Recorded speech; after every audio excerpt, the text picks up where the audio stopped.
Ano itong luto mo, babes? Morning, morning, mga friends. Balbakwa. Balbakwa. Ang breakfast namin, balbakwa. Today is Sunday. Breakfast. Day off pa namin ni babes, Bobby. Oh, si Ibana. Kakain na naman ng bata. Kakain na. Doon kanin ko. Kain ko. Oh. Ito ang kanin ko.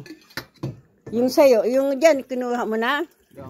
Yung niluto mong kanin? Wala ko kasaing na alimutan. Ay, engot, di ka nagsaing? Kailan mo na eh. Tangi!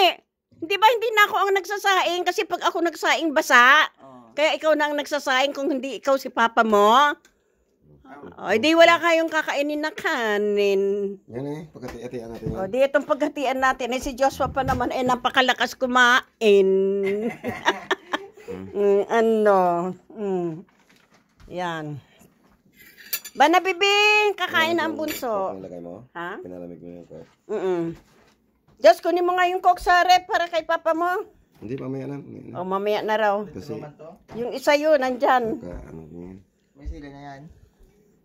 Grabe namang sili yan. Ang hilig-hilig news. Ay, alam mo, hindi ako kumakain ng sili. Sa kanin kaya? O, ayan pala, nagsaing ka pala eh. So, bye. Diyan na kayo.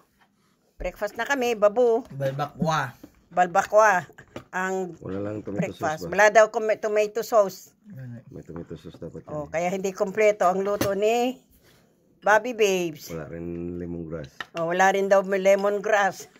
Di bali, basta may nailuto mo yung dapat mong lutuin. Oh, ayan, may sili yan, oh. Grabe, ang hilig nila sa sili.